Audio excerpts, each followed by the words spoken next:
No, if I'm gonna play, I've got to play on your team and not against you.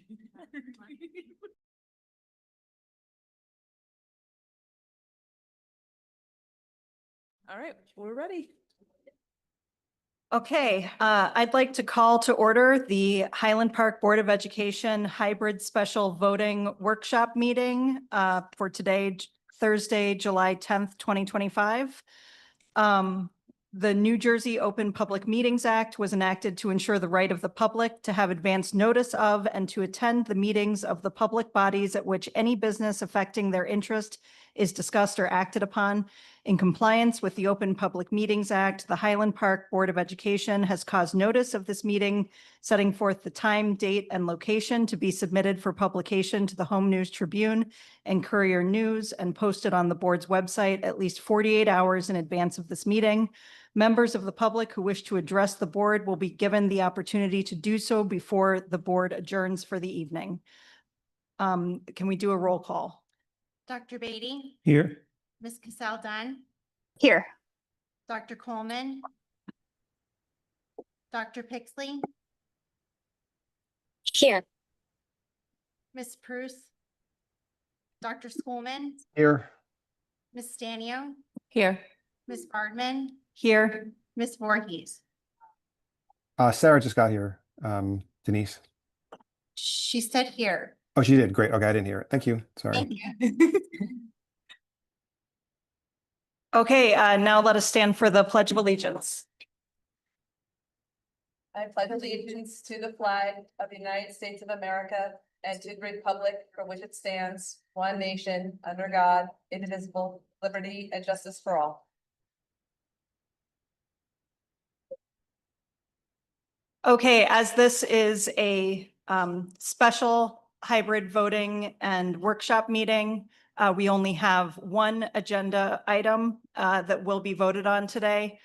First, we're going to do a board discussion of that agenda item, which is the approval of before and after care program provider. And then we will do public comment, where everyone will have the opportunity to speak. We'll do people who are in the room first, and then people who are here online. And then after that is the board action items.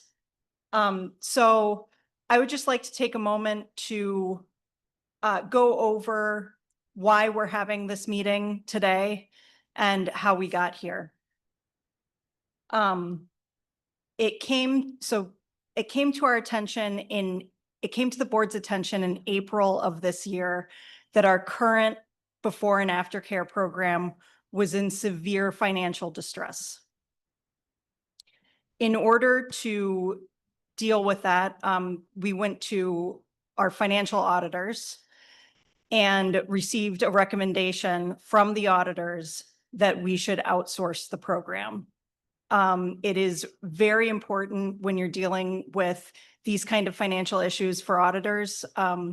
This could impact our financial future moving forward, how we're going to be able to bond or do a referendum or any of the things that we might need to be able to do in the future in order to support the infrastructure of our schools. In May, so this came to our attention, we reported it in the April meeting. In May, we voted on a RFP to enact an RFP. That's a request for proposals. We did this, right? We voted to approve the competitive contracting model for the RFP, which allows us to award a contract based on price and other factors. And that's important. That's different than the way the RFP process was done 2 years ago, which was a lowest bid model. This one allowed us to take into consideration of the programs, not just financial considerations, but also programming and staffing, management. So once we voted on that, we then formed a committee that involved administration, board members, and a parent involved in the after-school program. to review the 5 different proposals that we received for our after-school program. The result of that committee was that Champions came in first. And therefore, through that process, that means that if we are going to award a contract, we must award it to Champions. It's a legal process doing an RFP, and there's really important reasons why RFPs are done that way.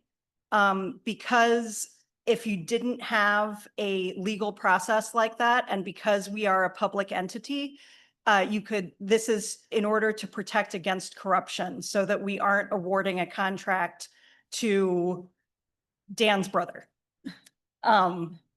That public funds go to the best applicant, not for any other reason. So to that end, I would like to invite the Champions providers to tell us a bit about their program.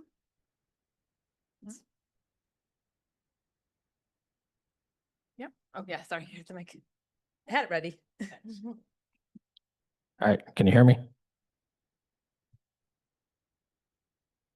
I just put together some visuals. I have a team with me today. I'm Brian Gresser. I'm a partnership manager for Champions. Our parent company is KinderCare Learning.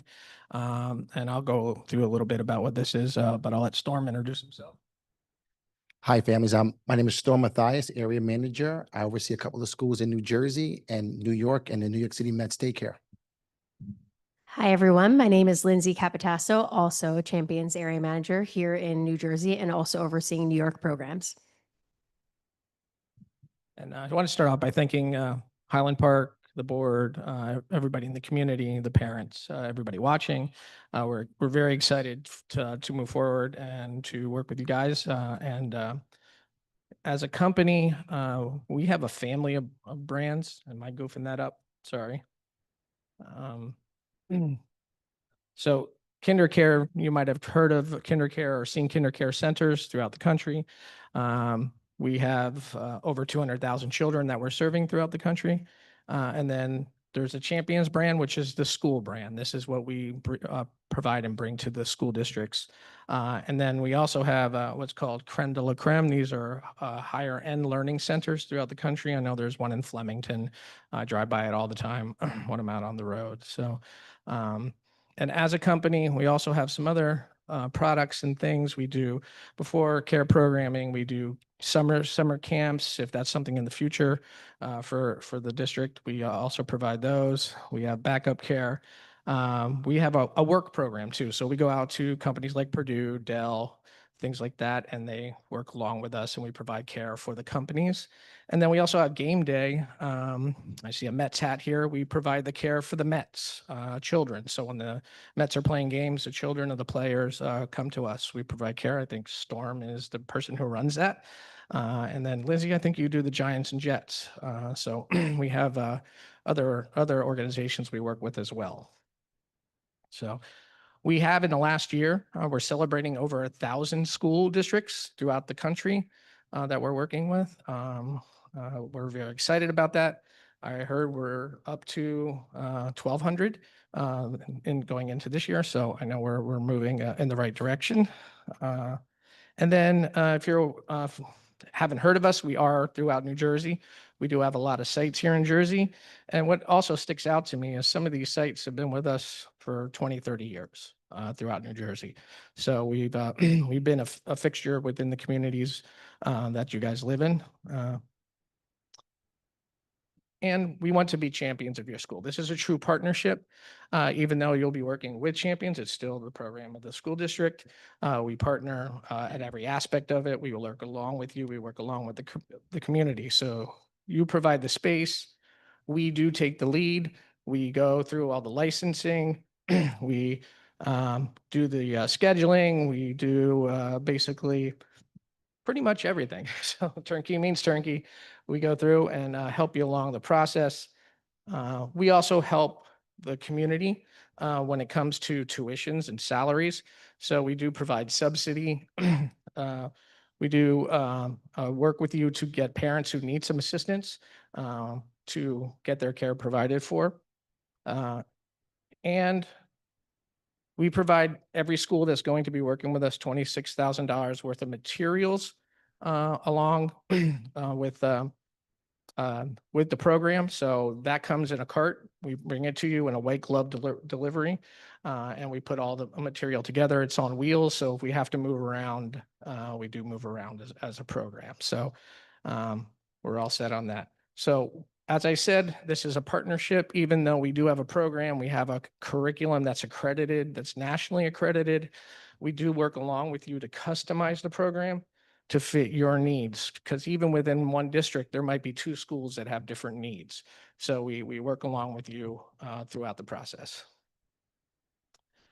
And then another thing that's important is we're going to recruit from within the community. We're going to hire people from within this community. So we have a whole department that does that. We have people that we're going to be looking for to fill some of the positions of site director and things like that. We take and develop and train those people, and we want them to stay with us for a long time. We don't want a lot of turnover. So. And then I'm going to turn over to Lindsay. We talk a little bit about we're champions of your students and what a day might look like for before and after care. I'm happy to jump in, and Storm, if you want to hop in at any point, you're more than welcome to. This is giving an example of what before and after care looks like. So just to share out for the people that are in the back, for before school, we are here at 7 a.m. and we do a scheduled activity. So we have curriculum that is 2-week-long themed units that we go by. So we do themed activities, projects, crafts relating to that. And then we have interest areas. So like Brian shared about our carts, we have all of these different materials that we bring in. So there are a ton of things that your children can do and they can choose from regarding STEM, science, math and construction, puzzles and games. We do homework help for our older children that do need assistance. And also they have option for free play. So that is something that we know some children are not the same, and right, some want to do homework or those crafts, or others would just like to read a book in the quiet area, and they're more than welcome to do so, and we'll support them in that. And then after school, when the school bell rings, the children will be brought down to us on site.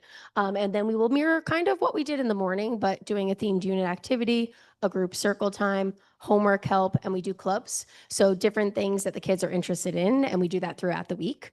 And it could be a singing club, a chess club, dance club. We've had different things that the kids, again, vote on, and our teachers will provide the materials and different activities for them to do weekly. And also outdoor and gross motor. That's something that's very important to us, making sure that we're doing that every single day, weather permitting, of course, of being inside and figuring out we have a ton of different things that we can do. And again, with the curriculum, we also have one of my favorite books, the Purple Book, for all the outdoor activities that you guys, our teachers can have, and different themed activities, whether if we are inside, say it's something that we weren't able to get outside for the playground, they give us about 500 different ideas of what we can do inside to do a gross motor activity. And something that I'm just really proud of is just being, again, a true partner within the district. So making sure we're extending the school day. That is something that I'm very passionate about, and I know Mr. Storm is as well. We are constantly in communication with the district, with the school teachers, and making sure we're doing everything that we can for the kids that come to our program. So we are the start of their day and the end of their day. So making sure that we're doing everything we can to be in partnership with not only the families, but the school to make sure that they have the best experience. I'll hand it over to Storm. So we talk about the champions and our families and our commitment to the parents. I will share this with you all. I love the ideology of this is a one size fits one approach, not a one size fits all. What I mean by that is we have kiddos that are going to come in and they really want to be that artist or that architect, or they may want to get into STEM, right? And we tailor it to that. And then as Lindsay had shared, just helping out the parents. I'm a parent of 3. I have 2 kids in college, and I have a 12-year-old. They'll be 13 on Sunday. So we get it. We're all parents. We want the best for our kiddos. I've been in this journey for a long time, families. Love what I do what I love, and we're looking for that passionate teacher. And I just want to mention, we are accredited. Now, I proudly wear this shirt because we are an accredited program. It takes a long time to get accredited. I'll pass it over to Linz. Sure. For health and safety. So just going into, again, following all protocols, we are New Jersey state licensed. So we follow every protocol that we should be for within a childcare setting. Of course, making sure that we're in ratio. So that means to have enough teachers to staff and abiding by that. Making sure all of our doors obviously are locked. We're IDing every single family that walks in to our buildings, making sure we are only releasing children to the families that you put on your family account. So there is just on another side for families, when you enroll, everything is done online on discoverchampions.com. And you will fill out who we can be releasing your child to. So it couldn't just be anybody. We physically will only allow the people that are on that list to be dismissed too. So making sure you're following that. We are first aid, CPR certified, AED certified. We follow all precautions regarding any allergies or any need that we should be aware of within our program. That is also filled out online. So we're making sure that we have that prior, and we share this information with the school, with our parents, with the staffing, and making sure that we are trained for every child that walks into our program. Yep. And just to share, so everything is done on our online portals, which is really wonderful. So that is where you can go on, you can change your schedules. And something that's really great that I always love to talk about is you can change your schedule weekly. So you're only billed for the days that you need us. So you can go in, say you only need us for 3 days throughout the whole year. You can only get charged for the 3 days that you need us. It is not a set fee. You can go on and schedule for the full school year, or you can go on and schedule week by week. That is up to you. And we do just ask that you choose your schedule by Wednesday night so we can make sure the next week we are staffed appropriately and have all materials that we need on site for your child. In the RFP for the community and the parents, based upon 1 day, 2 days, 3 days, 4 days, 5 days, whatever you have your child in, that we were negotiated through the process that went through that. So, and again, this can all be done online, and then there are discounts for district employees, multiple families, military, free and reduced lunch, and then multiple programs as well. So we're just excited to be here and excited to be talking to you guys and being a part of the community. Thank you.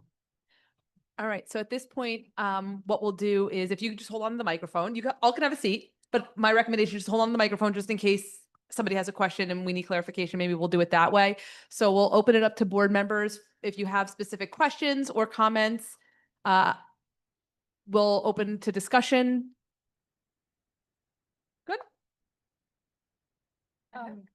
Yeah, I thought also this might be a good time for Nikki and Sarah, who were part of the committee, who chose champions, to talk a little bit about that process and how they came to that decision.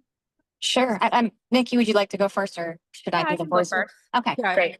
Okay. Okay. So I did have to write it down so I remember everything. But I just want to acknowledge that I was actually not initially in favor of outsourcing before and after care. Generally, I'm cautious about privatization, outsourcing. I'm usually 100% against it. I had a lot of reservations to start. However, over the past 2 years, it's become clear to me that despite our best efforts, the in-house model has not been sustainable or effective in meeting the needs of our community. So given those circumstances, I now believe that outsourcing presents a practical and reliable solution to ensure high quality, affordable care for all families. That said, I always want to emphasize this is not necessarily like permanent. If the year goes by and we find it doesn't work for us, we can adjust accordingly. So because of my initial reservations, that's why I chose to be on the committee, so I could better understand the options and be a part of the decision-making process. So I got some valuable insight. But there are 4 main concerns that I have for before and after care programs, and that's accessibility, and affordability, especially for families that are experiencing economic hardship. Number 2 is inclusion, particularly for students with special needs, IEPs, 405, 504, sorry, et cetera. Even children with who need EpiPens, insulin. And the staff training is another thing that is important to me to ensure quality care and preparedness. So as far as the affordability and accessibility, Let's see what I have here.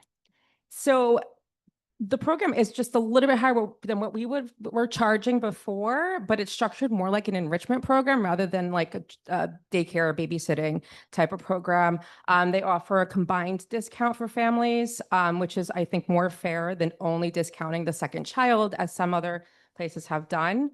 And they also accept the state subsidies, and they even have a specialist that actually specializes in helping families navigate the process, which is not always easy. And importantly, students can start attending before the subsidy is fully processed. I also like that they have the financial assistance and scholarships for families who don't qualify for subsidies or need help covering the costs. As far as inclusion and support for special needs, that's another thing that I really care about.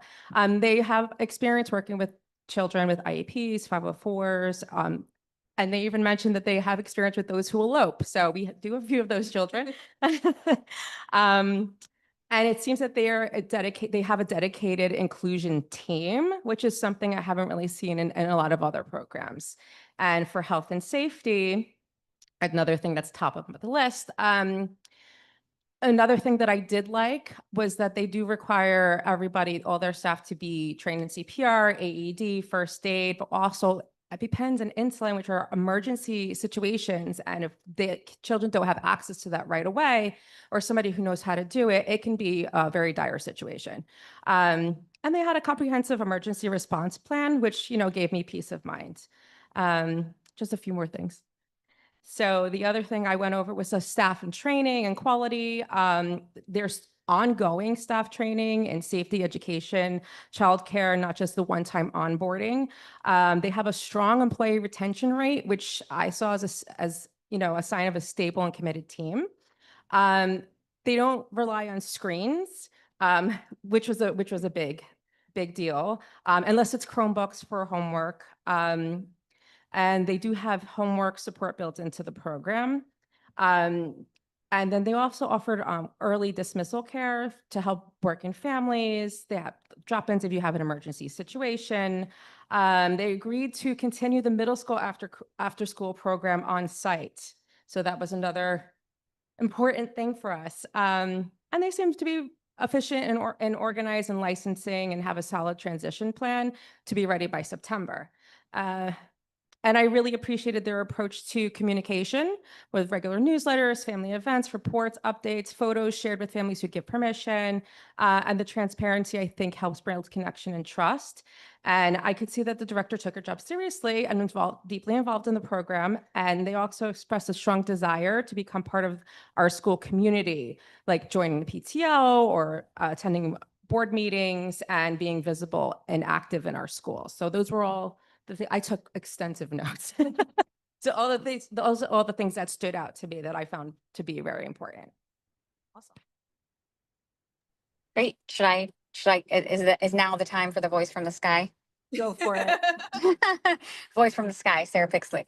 Yeah, thanks for giving us the opportunity to just, the process I found, and especially the inclusion of a parent who would be utilizing the services, are really good one, given that we had a short amount of time, given kind of the urgency of the situation.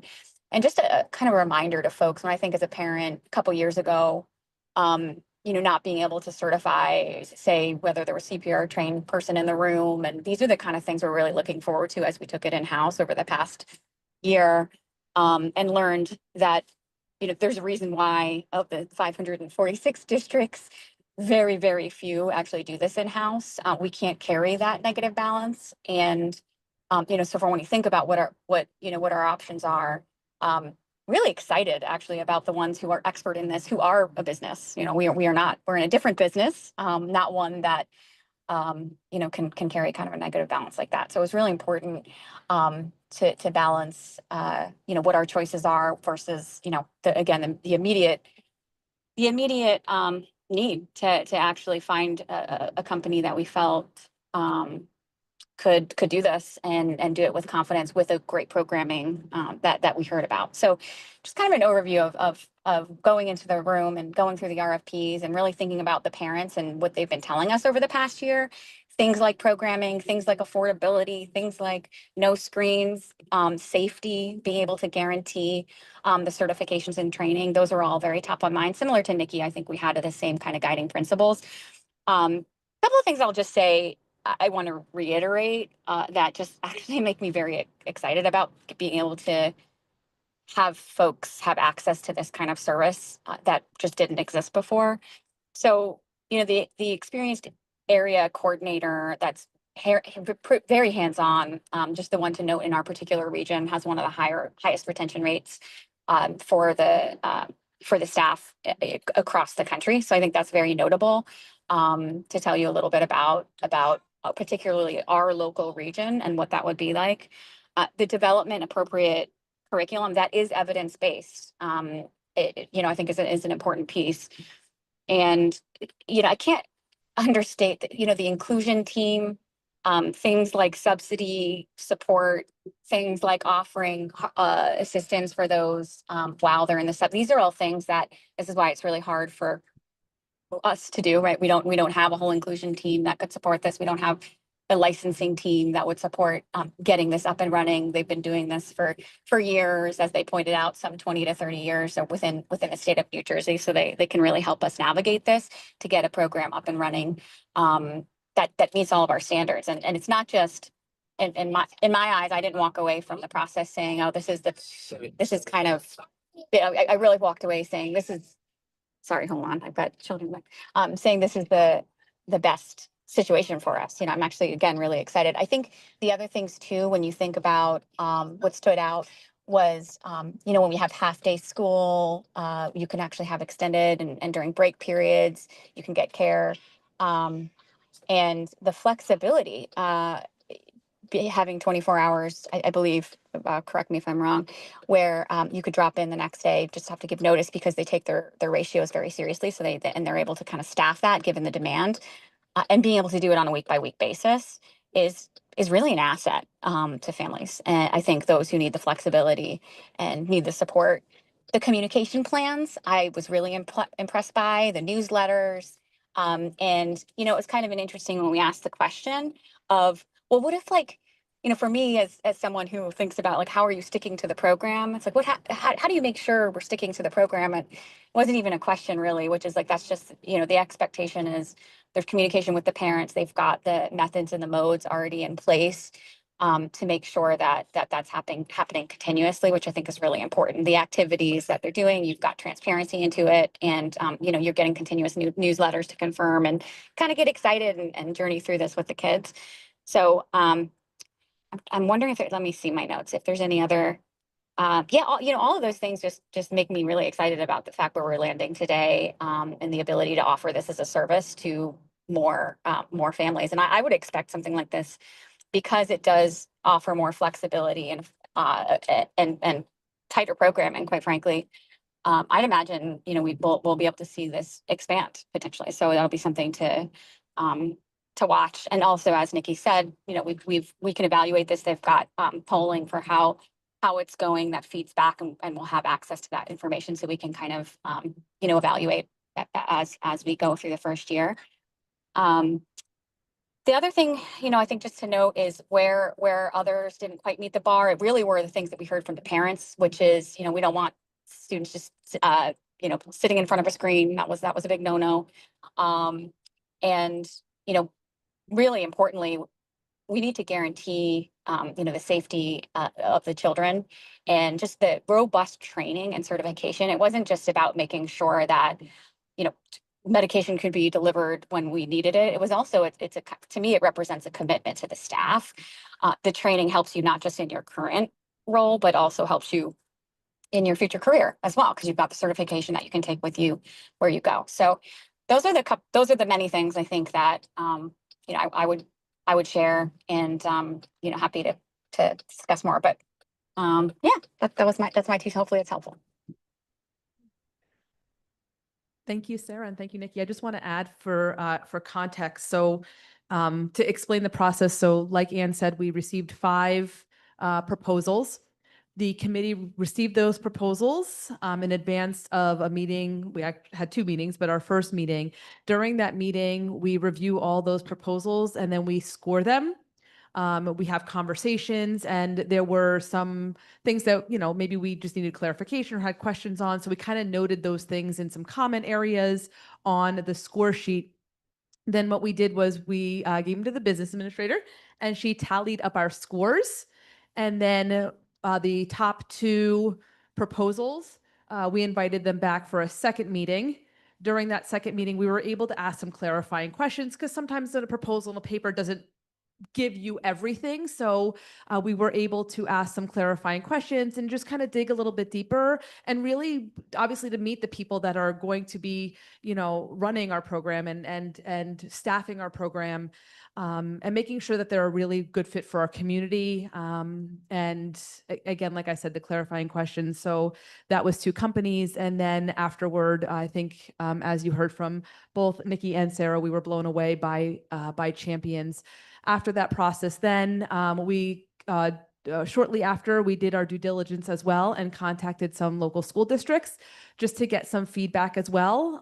So I contacted a couple of superintendents, and I know Denise contacted a couple of business administrators, and we got really glowing, raving feedback for districts like South Brunswick that was in a very similar position as ours, where due to financial concerns, they could not maintain their program in-house as well. And did the same process, and Champions was successful, and they had only glowing things to say about everything, soup to nuts. And they said that their staff are paid very well, and actually beyond what they could pay them, just because they said access to more resources. In fact, one of the things that blew me out of the water was when we talked about the middle school program and potentially the numbers not being high enough to potentially make it profitable. They didn't care about that. That if it was what the community wanted, they would do it, and they would take a loss because it was something that was important to us. And that's something that we can't sustain, but that they could. And that was something that was really important. So I wanted to highlight that as well as part of the process.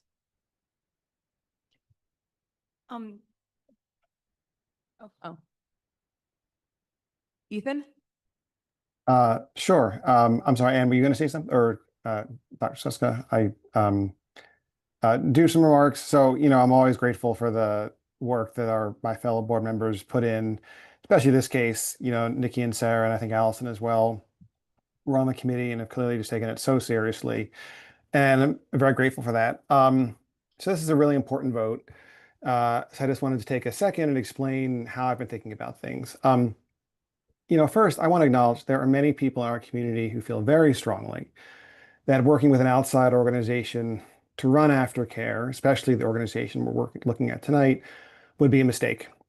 Highland Park, it's a small town. We have about 15,000 people in the whole town, but we have our own public works. We have our own fire department. We have our own police. We have our own town government. We have our own school district. And our school district has traditionally run its own aftercare program. And that's the way we like things in Highland Park. It's what we're used to. We like to have our hands in stuff. We like to have control over what affects our lives. It's one of the reasons why we stay here. And tonight, there are many parents who are going to speak because they love the way aftercare has been run, at least much of the time. And there are also many staff who have relationships with these families that run back many years. So everyone in that position really, really wants things to stay the way they have always been. A lot of me wants that too. But I want to say, with all the sympathy I can express, that as Sarah and Nikki and Dr. Suska have noted, the status quo is just impossible to maintain. We are a small town. We're a small district. We just don't have the resources in funding or staff time to continue to run our own program. If we tried, we would inevitably deepen the deficit we're already in. That would have drastic knock-on effects on other core programs and services. We cannot let that happen. We have to find a way to make our aftercare financially sustainable. So the proposal before us tonight would do that.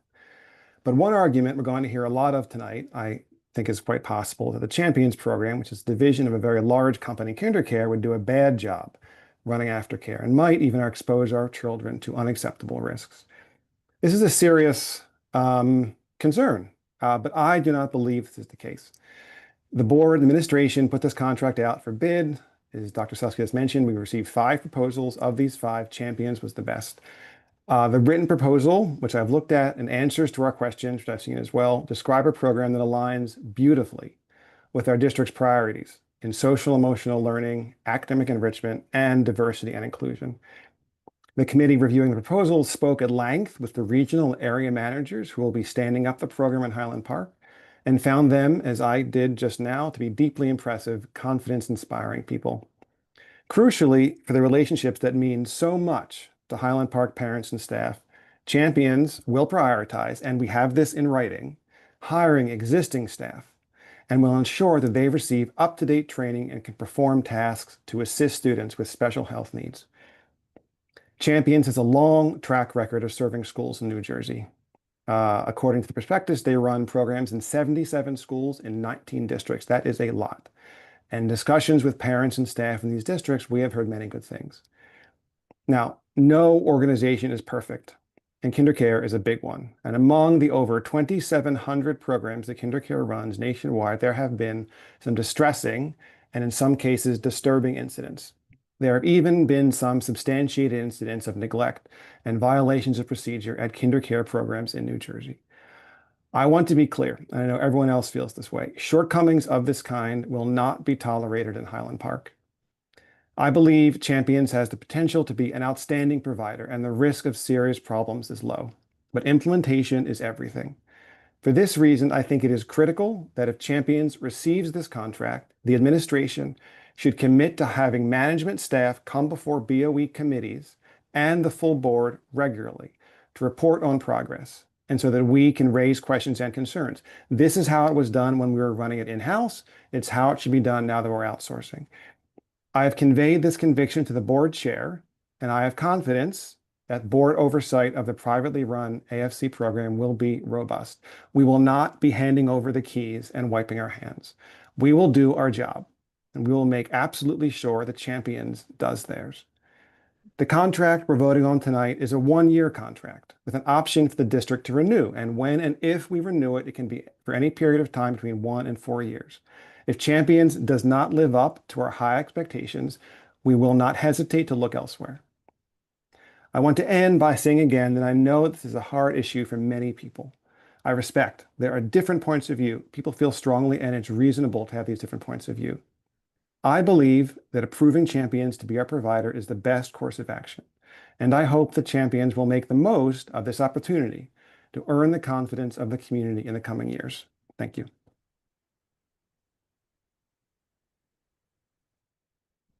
Should I go? Go for it. All right. I want to start by thanking the committee for doing an enormous amount of work in a short amount of time, and thank the administrators too for everything they've done in processing this. Because the financial losses were caught late, this has actually put us in a really tight timeline. I know there have been requests for delaying the vote. Delaying the vote would basically mean we can't have an after-school program ready for the fall. So I think that's at least this one, right? So if we push this off a month, and they have to go through licensing, hiring people, training, all these kind of things. So I think that's important to know. And we would still be voting on whether or not we would approve Champions since they won the RFP process. So all that's to say is we are in a tight window. We have not, for board members who are not on the committee, we've had very little time to read this, but we've been, I think, very engaged in reviewing this since we did get the information. But that is not due to the committee or the RFP process. I will say, I think the RFP process was much better than it was when we went through this previously. There was a requirement around finances and how that was going to be specified. There was first right of refusal for staff. Those were critical things for the board. And those are part of the proposal. Having said that, I think this is the program we have heard the most complaints about on the board and over the last year. I mean, compared to school start time, everything we've heard about after school program with complaints about the in-district run program more than anything. That's sometimes about communication with parents. There have been not necessarily complaints from parents, but there has been issues clearly with finances and how we're financing it. There have been major questions about programming or lack thereof. And so I don't want to kind of glorify necessarily. And that's also not to say that we actually have some outstanding staff in the program who I think build really strong relationships with kids. And so, but I don't want to idealize kind of what we have as we also look at another option. As I say that, I have some major concerns. One of them, which Dr. Seska just spoke to, is around labor issues. As someone who's a building rep in my own union, there have been issues of wage theft with kinder care, pay issues.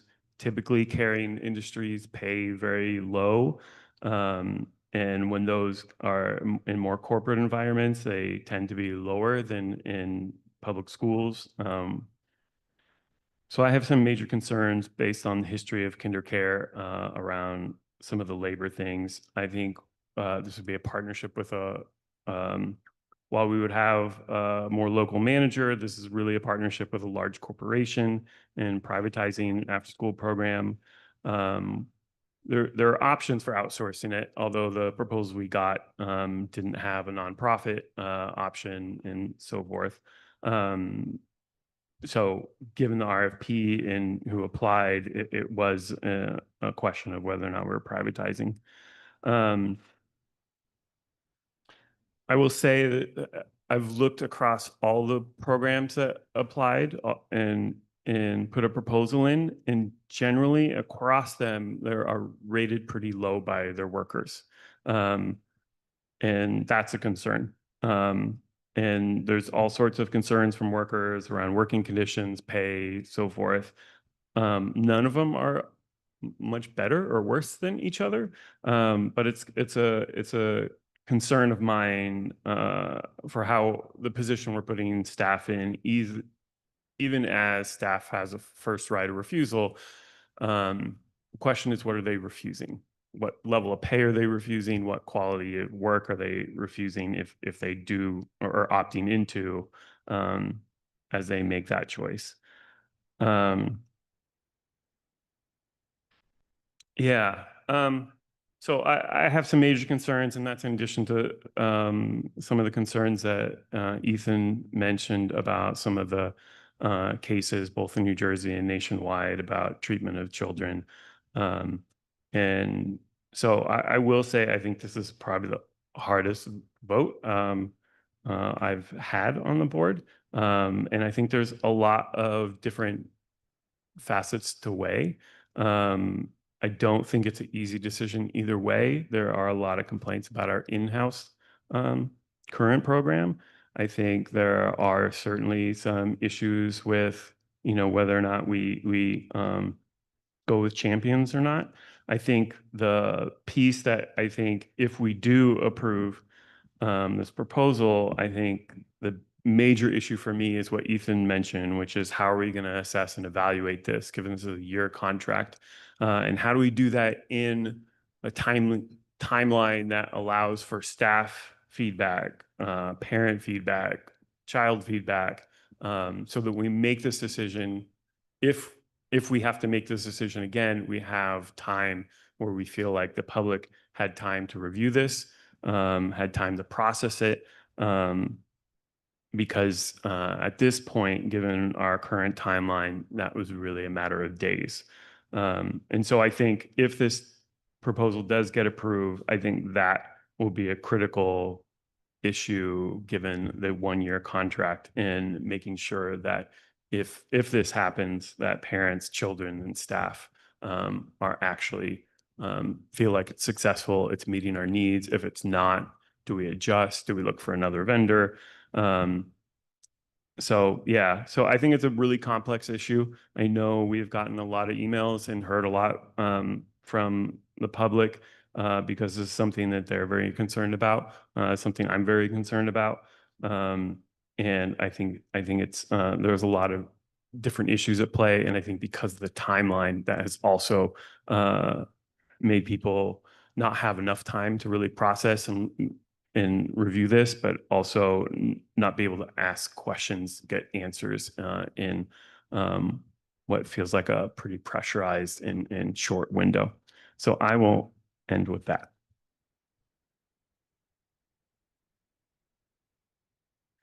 I have a few questions. So this is a question for the champions team. I know that you said that you would work, that you have someone to work on subsidies and are working to get families enrolled in the subsidy program. Part of the problem that we encountered running our own in-house licensed after-school program was that not a huge number of our families qualified for not a huge number of our free and reduced lunch families who qualified for a lower rate under our previous program, they didn't qualify for the subsidy. And there were a lot of different reasons for that. Some of our families are undocumented. Some of our families don't work during the time period where aftercare was open. Do you have any, what can you guys do in order to help families who are economically challenged, but who may not qualify for the state subsidy? Sure, I'm happy to help and answer. I also oversee different districts where I'm mainly subsidized. A lot of my families, I would say 80% of my families receive some sort of assistance, whether it's free and reduced or subsidy. So working with those families, we do have a specialist that works directly with us that lives here in New Jersey. So not even just our whole billing team that we have across the country. We have a specialist here that works on just the applications in New Jersey and physically goes to all the agencies to support. And we do work very closely with them. And I did share in the proposal, we also supply computers so they can come to us. We can help them physically do the applications, print out whatever it may be, make copies for the families of whatever they need to submit and support them. And then when it comes to if they don't qualify, that is something that we can chat with our team about, whether some families, we're in the same boat that they don't qualify, but then they have the free and reduced, whatever that is within the contract, it is different district by district. It could be a higher percentage of, say, a 40% discount or a 30% discount. So that is something that we can work with to make sure those numbers are correct. And again, the scholarships, whatever it may be, that is something that we can work directly with the family to make sure, because that is a goal for us, is making sure that every child has a seat at the table in Champions. Yeah, I just want to share for families out there as well. We also have a Care Select program that we work with hundreds of organizations. So you can maybe work at McDonald's or work at a hospital, and we partner with that hospital or that location, and we give you a discount because you're in partnership with that organization as well.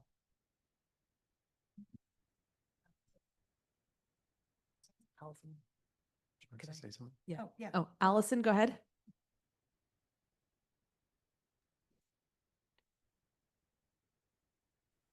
Okay. Hi, everyone. I'm sorry. I'm not able to turn my video on, but can you hear me okay?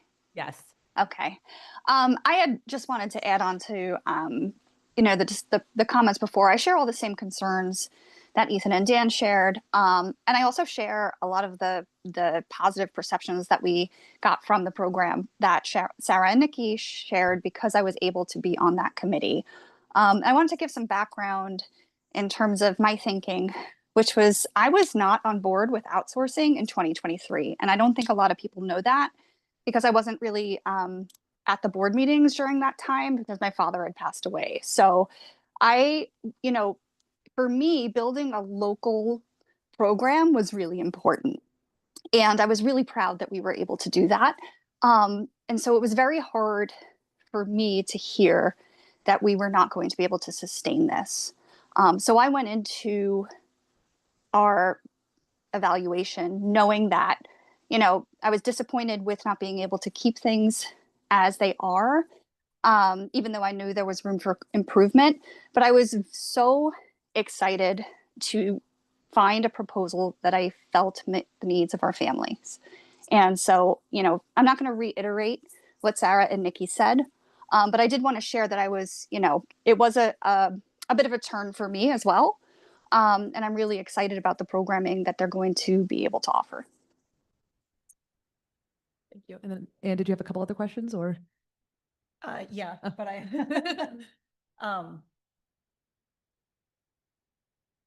so around the issue of safety, you know, we did receive some troubling concerns around KinderCare. And I know that the administration, when doing due diligence, you know, also looks into the license of Champions. And just, I want to ask, did you pull DCF reports for Champions license? There's a lot on there, so I didn't get to all of them, I will be honest. But if you go to the DCF website and look and you click through all of them, so all of the schools, by the way, that they said they have partnerships with, we're all on there, but it's by school. So each license is by school. So you can't do it by district. That's why there's a lot of them. And apparently some of your larger schools have districts have multiple schools. But what I found overall was that there are no DCF complaints. The very few that I found that are on there was one that said a staff yelled at a child. But that was rectified. And another one was that I believe at the Chesterfield location to make sure that at multiple people were, I guess something about some staff trained for first aid and CPR, but then that was rectified very quickly after, and it makes a note of that. So that was really what I could find. And I'm not sure if you've been to our program at all, but sometimes our staff yells at our children as well. So I took that one with a grain of salt, but I will say we brought that up as a concern in the committee in the interview process, and they talked a lot about a very responsive approach that was restorative in language and very very nurtured heart, very restorative in how they approach and talk to kids, how they train their staff to do it. So I can't reiterate that enough about the rigorous training that staff would have to go through. So I felt confident in looking at it that the very few complaints that were on there were rectified really quickly according to the notes on there, which was awesome. So if there are issues, it seems like Champions is very responsive to rectify them right away. And that it didn't seem troubling like the stuff that came out of some of the research on the larger parent company of KinderCare. And then I did have another question because we are on this crunch timeline, and this really is due to the fact that we discovered the financial situation in April. And so I did want to ask Dr. Suska, could you reiterate what it means when the auditor gives a recommendation and what ignoring that recommendation could mean? Sure. So if an auditor, so first of all, an enterprise fund, so a childcare program is not a requirement by the state of New Jersey. It's an optional, and by the way, an amazing program that we should offer our families. So it has to be fully self-sustaining. So that means it has to be a business model, meaning it cannot go in the negative. It has to be self-sustaining and profitable, either one of those two things. And what we found was the fact that it wasn't was alarming. So we contacted the auditors right away, because if it's not, we asked, well, what can we do? Because we weren't getting that windfall. We were relying on the subsidy because, you know, about 60+% of our families that participate in our program qualify for us for free and reduced lunch by state standards. So we were expecting a large percentage of our families to qualify for that subsidy. And for a myriad of reasons, they weren't. So we weren't getting that windfall that we were expecting, but we are licensed for the subsidy. So they're nodding their heads that, you know, the money that you have to put out is not the money we were getting back. So when we contacted the auditors to say, what do we do? Because we're in this pickle, We're able to use any of the revenue that we had generated to offset that cost, but it wasn't enough because it was pretty dire. So we're going to have to finagle and wiggle things around to come up with the money out of our operating budget to sustain that cost. That will come with an audit recommendation if we don't outsource it. Like Ann said, the audit recommendation negatively impacts the district. And then what happens is that you have to get out of that audit recommendation. So you have to work your tail off to show them not only are you out of it, but that you have a model that can sustain being out of it for the long haul. So it's not just I increase rates next year and now we're out of it. It's way more than that. And leading into a potential referendum in 2030, that, for lack of a better way of explaining it other than it will negatively impact like our credit rating. So we work with Phoenix Financial Advisors. They are essentially a company that monitors our spending habits to make sure that we are in good financial shape. That way, if we need to borrow money or we need to bond or we have an issue and we have to go to the state, it's showing we are a financially sound, feasible institution and we need this money. So I'm sure that for everybody that's been paying attention over the number of years, it's also a strategic plan goal. Our facilities have been in dire need of support. We're spending well over $2 million on an unforeseen repair at Bartle because our facilities have been neglected over the years. So what I don't want to do is put the district under my leadership in a situation where we won't be able to bond in a couple of years to fix some really dire issues that if we don't get fixed could be really problematic in the future. So a lot of what we do in these positions is not only think about our current needs, but I have to project and think for our future needs. So I was also skeptical because I wanted to make sure that we found a program that would fit the needs of our district and something that I could put my name behind as the superintendent of schools. And I'm confident with our process, with our decision making, but that we're also setting the district up for financial success with outsourcing as well. We won't get that recommendation, and that can keep us in financial good standing heading into the next couple of years where we're going to be looking at a bond in the future for a referendum.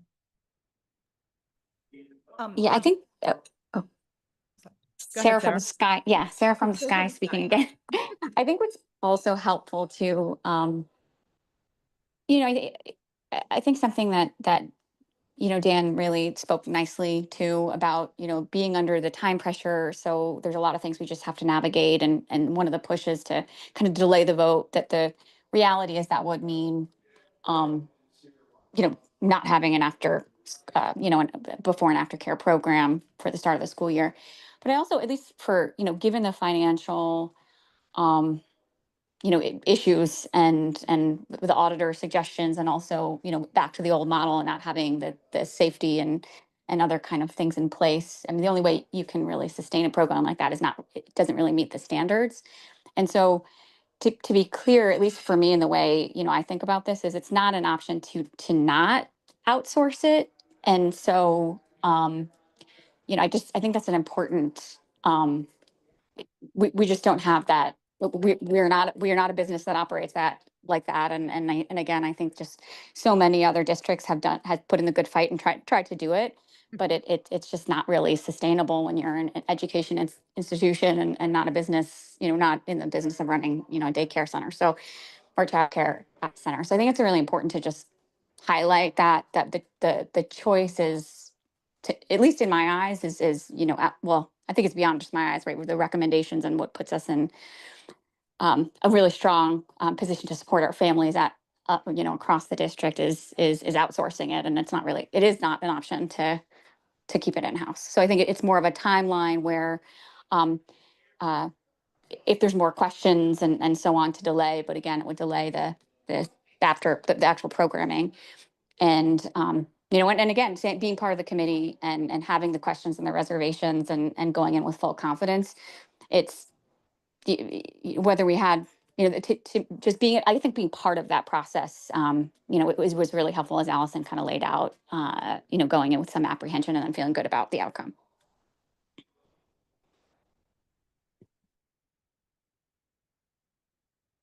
I do have a question about our contract. So it's a 1-year renewable contract for over 5 years. Is that correct? It's a 1-year contract, renewable for 4 years. 1 year each. Each year we would have to renew it. Yeah. Up Okay. to 5 years, Up to 5 years. you know, Up to so, 5 years and then the terms would right, renegotiate. it's the same like our cafeteria contract with Pomptonian. And so one of my concerns about, I mean, just in general, I have some grave concerns about outsourcing in general. I also have concerns about outsourcing to a, private equity owned for-profit organization. And that just went public, in the fall. And one of the things that can happen when corporate structure like that changes is there can be a move to cut services and raise rates. We've seen this in many other areas, in nursing homes and hospitals, dentist's office, across vets offices across the board. What kind of protections do we have on I understand we would have protections on staffing because there are legal requirements on ratios, for example. Correct. The same ratios that we had to follow when we were running our own program. What sort of protections do our families have on the rates? So the proposal requested the rates for all 5 years. So KinderCare provided those rates, and I think they're at a $2 increment for each year. If you take an average each year, it's about 3%. Their proposal also indicated that it could be negotiable. So they shared a $50,000 minimum guarantee with a 14% revenue share, correct? However, if the district, we only expect $50,000. That's what we budgeted for.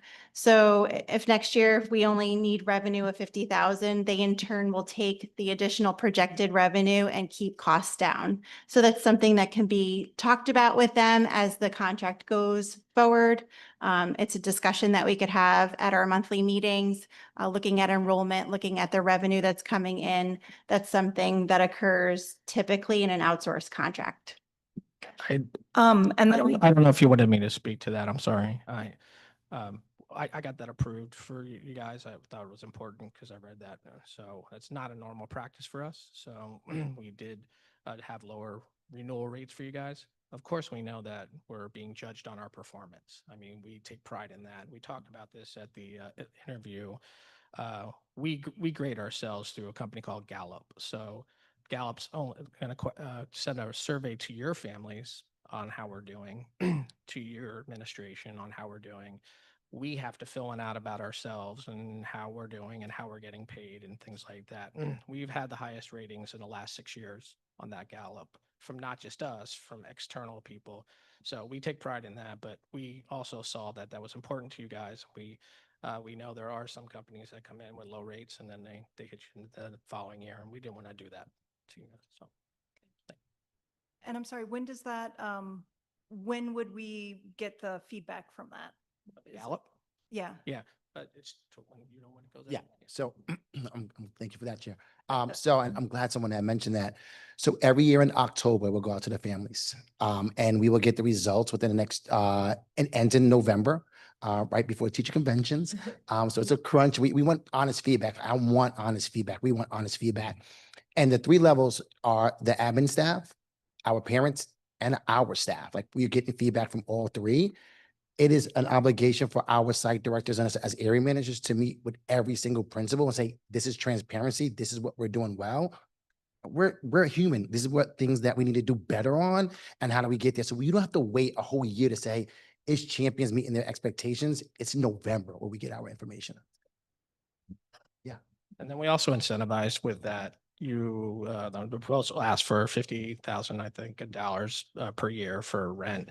So we put that potential of 14% based upon the number of students. So we're not just saying it's on you to get more students, it's on them to also. We want to get more parents involved. So there's an incentive on both sides for us to do better and better, because if we do better, you do better. And we want that. We want you guys to do better. So. Thank And you. If I could just explain about the $50,000, because I don't want there to be any misconceptions, because it did come up with the parent on the committee. For our auditors, we have historically charged a facilities rental fee to the program, the in-house program as well. Per the auditor's request, I need to have backup on how much is charged to the program. So there's an analysis of what classrooms are being used, what spaces are being used, their square footage, the hours of use, and it's a data-driven amount, the cost of our utilities to run those programs for those hours, the cost of the custodial to clean up after the program. So it was adjusted. It's historically been $35,000 each year, but the program has expanded to the middle school. It also has expanded the number of classrooms because we have an increase in enrollment. So that's where that $50,000 in our budget of projected revenue for facilities rental came in. Champions is guaranteeing a minimum of $50,000 to cover those costs. And I'd like to reiterate a lot of what we heard here, which was that, you know, we have worked really hard on our in-house program. We did a lot of change over the last 2 years to try to make it better. We spent a lot of time on it, and it is one area where we continuously heard a lot of parent complaints about the program. However, one of the areas that we did not hear those complaints about was the expansion to the middle school program. And so I just want to clarify, in this program, we would continue the middle school program at the middle school. Correct. Okay. Yeah, they don't have to walk anywhere. They don't have to go anywhere. Because actually in some of the proposals, either people said we can't do it because it's not profitable for us. That was something we heard from another company.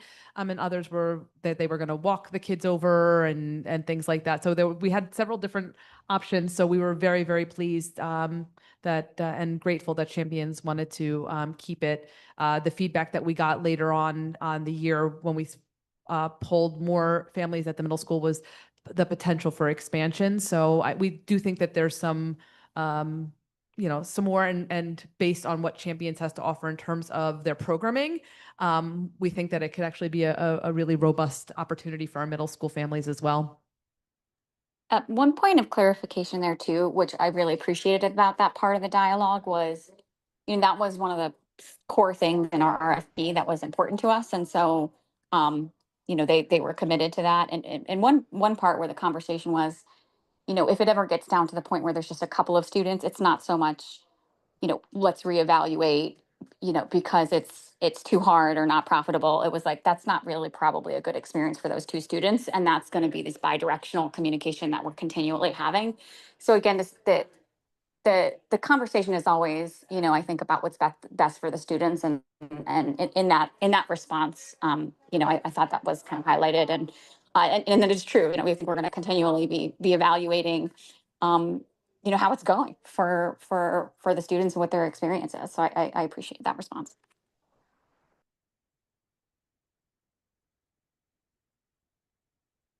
Does anyone have any further questions or comment? Okay. Yep, good. Okay. Well, then we're going to move on to the public comment section of our evening. The Highland Park Board of Education welcomes public participation and has reserved this time for your comments on items from this agenda only. Board Policy 0167 establishes and regulates the right of the public to participate in public meetings. We're going to go for anyone here in person who would like to give public comment.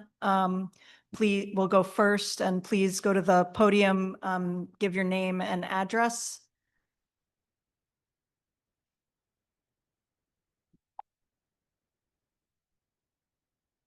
Gonna write it on this thing? Yes, please. Andrew Zappo, 131 Johnson Street.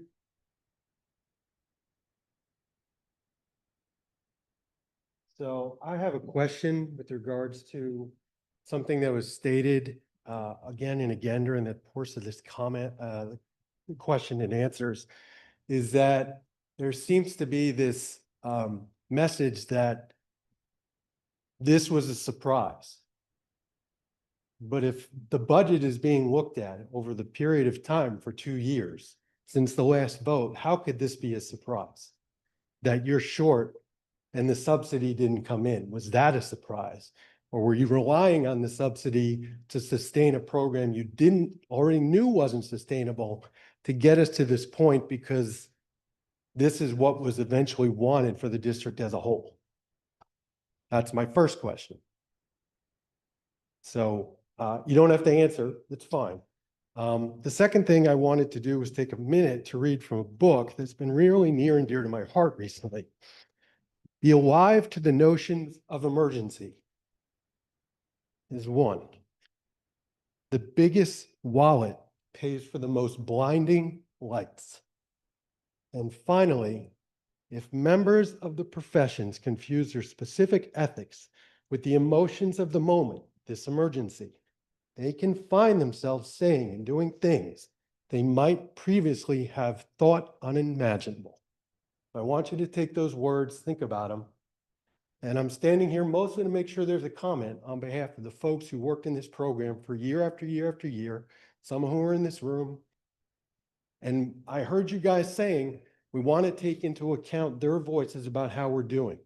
But as contractual, if they're employed by this company, are they going to even be allowed to do that with a free speech without fear of retribution by a private industry?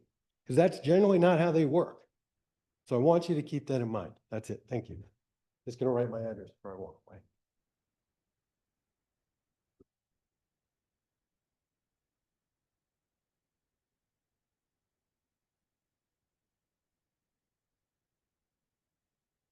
Thank you.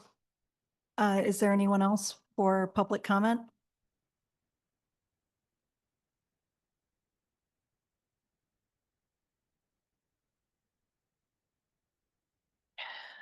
Okay, well, I'm pretty sure that a lot of you guys know me from here, but if you don't, my name is John Turner, and I've had a very long relationship with the Highland Park public school systems. I was included as a 11-year-old in 1993 as an autistic student, and currently, I don't know how I ended up there, but I've been working at the after-school program for roughly around 16 years. I could say 17, but I'm not going to count that because that was a year where we couldn't. Anyway, I'm on the side of the people who are very, very uncomfortable with this decision of outsourcing.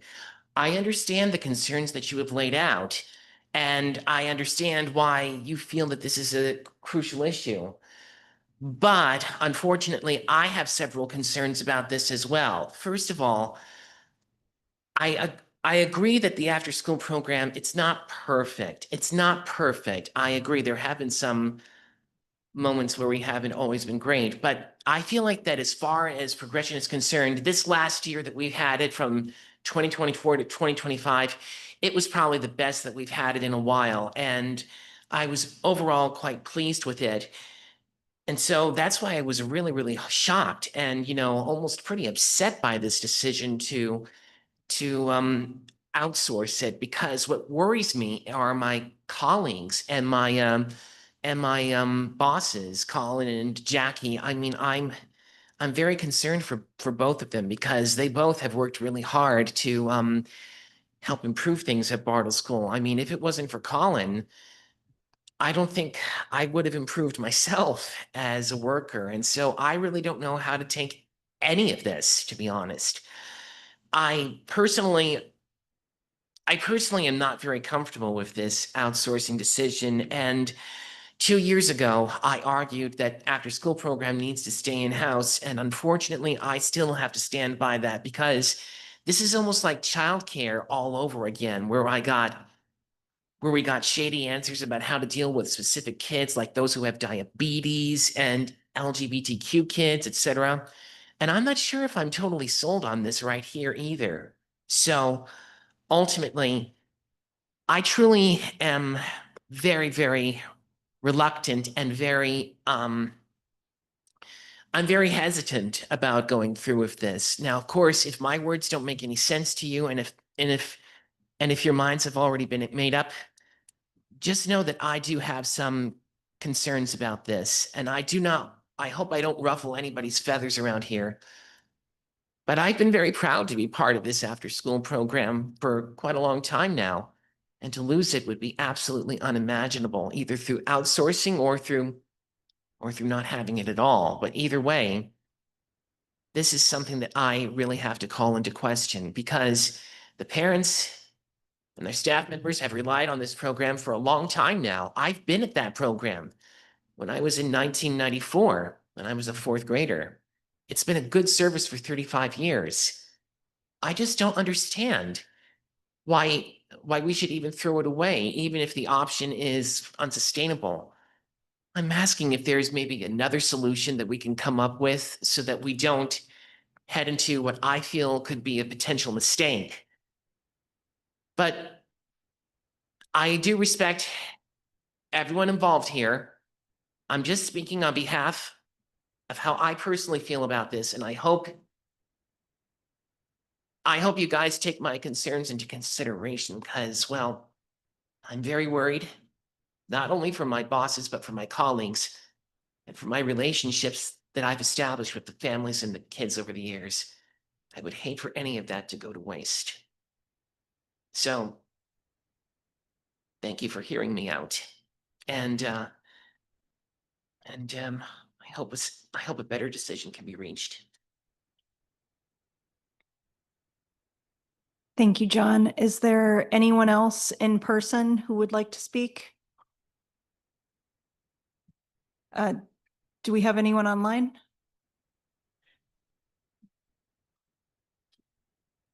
Yep. How many hands raised? 3. All right, just say their name out loud so we can call them. D? D-E-E. All right, D, you can speak. Please state your full name for the record, Dee. You may have to unmute yourself.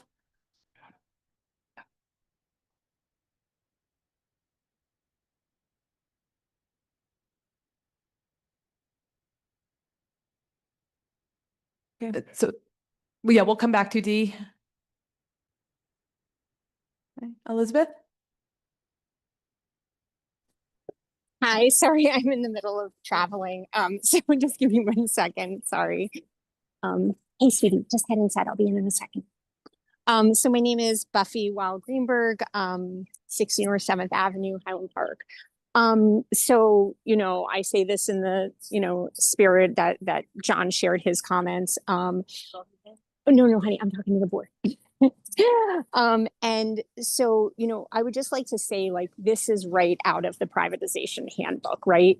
There's a crisis. No one really takes accountability for how that crisis was created. And then we're told, if you don't vote yes on this, if you don't do something that you are uncomfortable with, that violates your principles, then we are going to lose this essential service. I know ASP is essential. I've used it myself as a single parent. I'm working full time since my son was in kindergarten and he's now going into 7th grade.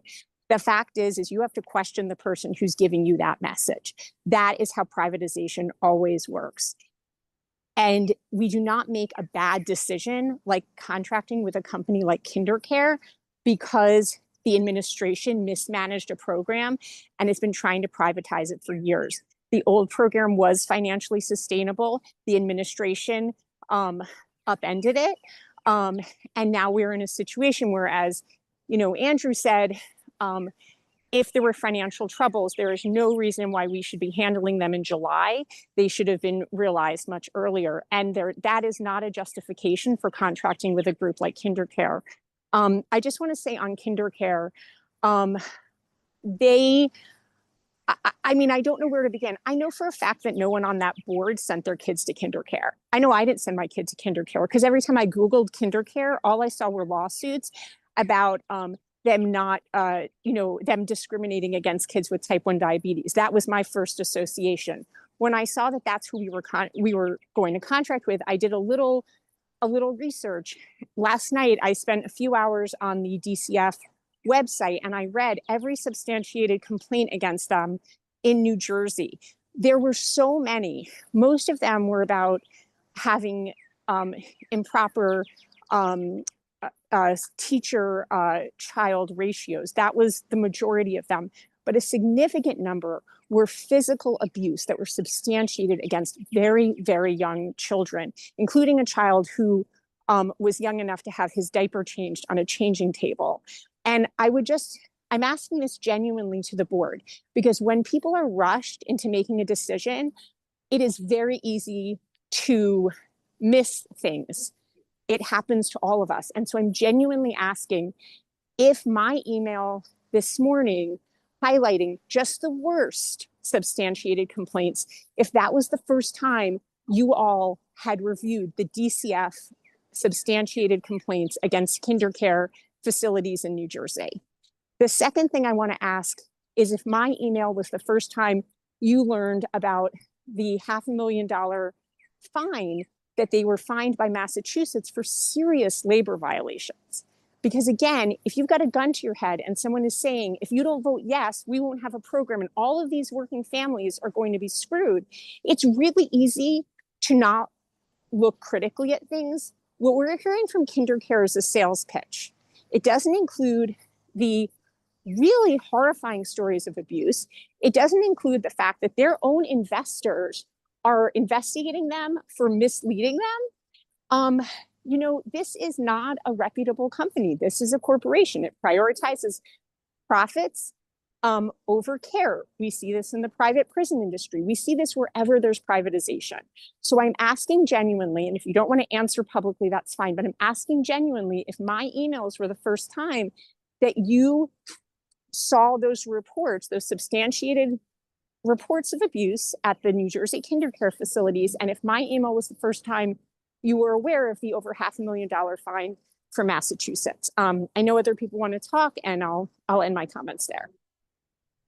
I guess the one last thing I'll say is that all of you are talking as if you don't have a choice. You do have a choice. And I would, instead of saying I don't have a choice, I'd really question the person who's telling you that you don't have a choice. Because that's a problem. That's not how we want to make decisions. And if you're being told you don't have a choice, that's the problem. The problem is the crisis that was created, right? Address that crisis. Don't make a bad decision because, someone's saying, well, if you don't do this, something worse is going to happen. That shows there was mismanagement for us to get to this point. And now I'm done. Thank you, Buffy.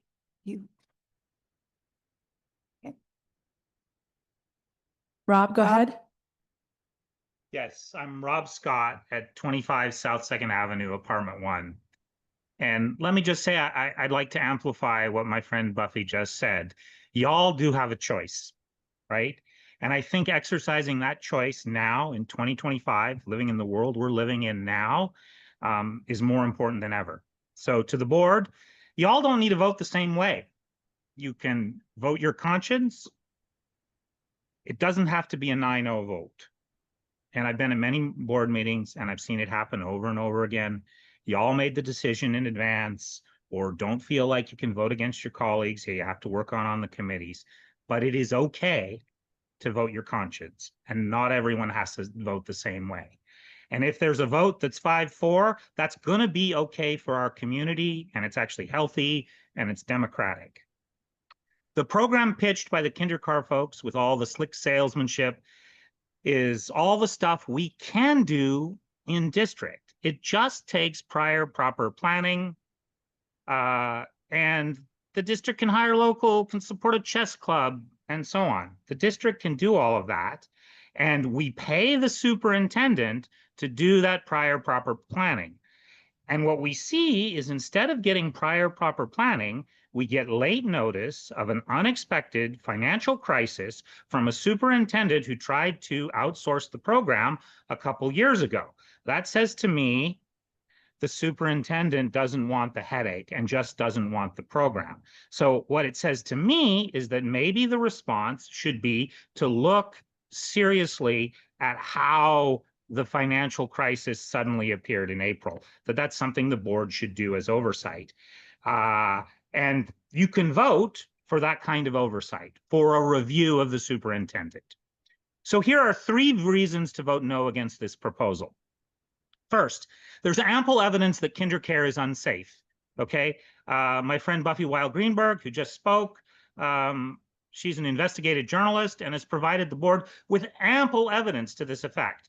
This includes the substantiated complaints to the New Jersey Department of Family Services, dragging children by the foot or arm, screaming at children. Yet Superintendent Suska wrote to me, I want to emphasize that the district conducted a thorough review of the organizations that submitted proposals. This included evaluated their compliance history, staff, qualifications, student safety protocols, and overall performance in comparable districts. Any organization under serious or sustained scrutiny would not be considered unless we are confident in their ability to meet our expectations for quality, equity, and care. Given the evidence that's been provided to the board, to the contrary, I fear either Superintendent Suska has not been completely honest, although she did admit in this meeting she hasn't reviewed all the champions' complaints because it's hard, because you have to do it by individual school. Or this is another case like the very egregious mistake in violent incident reporting that led to our middle school being named one of the most violent middle schools in New Jersey. Wow, was that fun on Facebook. If there is a Highland Fling reporter here, this may be another opportunity for a big scoop. The rationale here is always to save money, and the scheme is privatization. That game is getting so old. Corporations profit, quality declines, jobs become worse, and workers are exploited. Privatization is used to break unions or prevent them from starting, exploit workers, and actively create more poor people. And I give our board credit. You all know this. I know you all know this, and I think you are against it. So voting no rejects that game. And again, there is evidence that the way KinderCare profits is by exploiting their staff. Exhibit A, KinderCare is advertising positions in New Jersey with a range of $6.15 to, wait for it, $6.15. Bold of them to go with that as a range, okay? I want you all to imagine trying to make a living on $16.50 and going to work and taking care of children. Okay, that is ridiculous. Now, it's true, people in the after-school program are underpaid. Maybe that's part of the problem. Maybe part of the superintendent's job should figure out how to pay the staff more, make the program better, do the job. A third reason is our town's values, right? And my friend Andy Rosappo, I think, spoke to that. And y'all, if Andy's talking about something like that, please, for the love of God, listen to him. The great thing about our town is we by and large share values where we appreciate democratic action, we appreciate the common good, we respect everyone's rights. We reject the cruelty and the ugliness that is on display from our current regime, as human beings are stripped of basic human rights. Friends ask me what to do about the big picture, right? And I've seen posts on Facebooks about that. What should our handbook be, right? What do we do? And my boomer parents who raised me, they raised me on what my Gen Z kids would call a very cringe thing, but we had the bumper sticker. It was think globally, act locally. And the board, we all voted for you. We elected you. You can act locally. You can keep the ASP in district. You can take responsibility for treating ASP staff with dignity instead of feeding them to a corporation where the CEOs earn 60,000 times a teacher's salary. A no vote is a vote for our values and against the horror of Trump's murder bill. It really is, right? It is us saying, yes, we're being told we have no choice, just like everyone else is being told we have no choice. But by God, we're going to make a choice and we're going to stand up. If you've been waiting and you've been asking, how do we stand up? What do we do? Vote no, right? Vote no. And maybe you'll be in the minority, but you will have distinguished yourself as a person of principle who's willing to stand up. The board should vote no, and instead should tell our super to earn her salary by figuring out how to give our lowest paid district employees, paras and ASP staff a raise. My mother raised 3 kids on a para's salary, and it wasn't easy. Wait, actually, it wasn't possible. My mother raised 3 kids on a para's salary and under the table wages for babysitting and food stamps and LEAP assistance. And way back in the day, aid for family with dependent children. And that's really what's criminal about this. We need a complete and total reset. And somebody has to vote no at some point and say, hey, let's have a reset. Let's go to the community and let's try and do this different.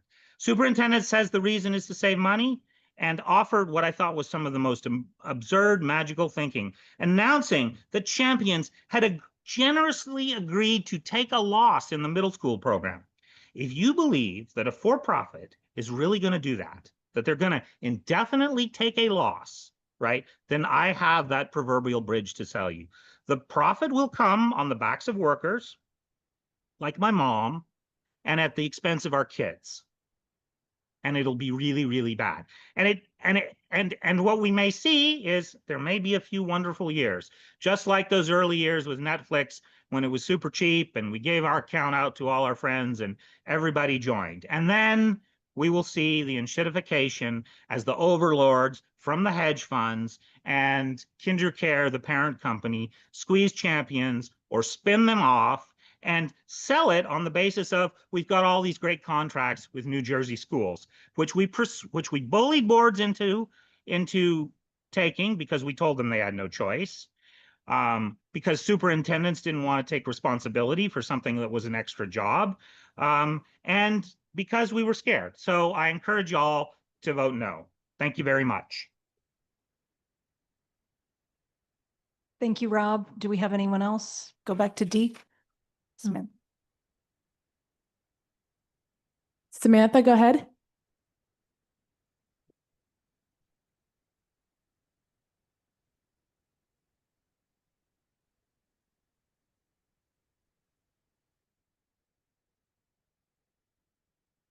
Samantha?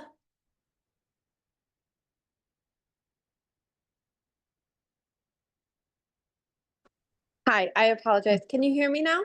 Yes, please state your name and address for the record. My name is Samantha Rosar, and I live at 229 Raritan Ave. I think in this scenario, I'm a little bit of a unicorn because I have experienced both the Highland Park aftercare and Champions aftercare.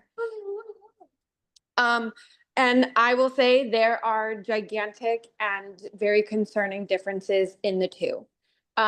Everyone is talking about their values and how important their kids are and, you know, all of these wonderful things that sound great. However, I had a very different experience with the Highland Park aftercare.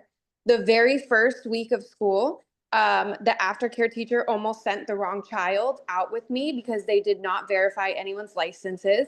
I had to email Colin and tell him that he needed to retrain the staff to do so. Mind you, I have a court order that says my children's father is not allowed to pick them up. So you can understand how concerning it is that they weren't checking parents' licenses before releasing children. Second, I had a teacher in the Bartle school tell my 10-year-old son that he had herpes. My 6-year-old broke his arm and then got jumped by 2 kids. He had handprints around his neck, scratches all over his face, and not a single teacher in the aftercare program could tell me what happened, how it started, what they were doing about it, nothing. I pulled Colin aside, I pulled principals aside, I contacted everyone you could imagine, and to this day has still not gotten any rectification of what is going on with those kids. They're still being allowed to hang out around my son, that no one is doing anything. Now, when my kids were in Champions in Marlborough Township, none of this was allowed. I sent them the court order and they checked every single person's license before my kids were allowed to be released. If my kids got into an altercation with another kid, the kid that started the altercation, even if it was my own, was not allowed to go back to aftercare for the next day as a punishment to, you know, understand their actions and realize they can't hurt other children. Like Champions was so much more on top of the issues with my children that I actually felt that they were safe. And I don't feel that way now. I send my children to school with a cell phone so they can call me if something happens in aftercare because I'm not comfortable. And I know that that's against the school policies, and I've gotten nonsense emails from their teachers about it. But what other choice do I have? The teachers aren't keeping an eye on them. They're not making sure that they're safe. When my son broke his arm, no one even called me. I didn't find out until I showed up to the school to pick my son up and rushed him to the emergency room because I could clearly tell it was broken just by looking at him. I understand that we want to keep things local, and I really hope that Champions does hire the current staff that's willing to be trained, because I don't want people to lose their jobs. That's not my ultimate goal. But at the end of the day, these are my children, and my job as their mother is to make sure that they're safe. And I would hope that the school board cared enough about my kids to do the same. That's all I have to say, and I thank you guys for listening.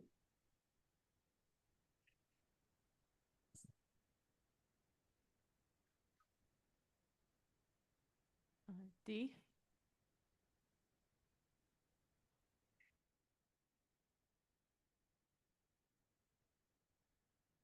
Dee, you're up. We just can't hear you. Oh, okay. Dee, did you want to talk?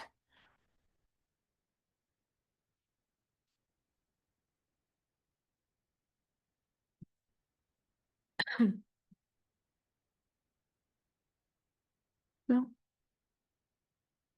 Okay.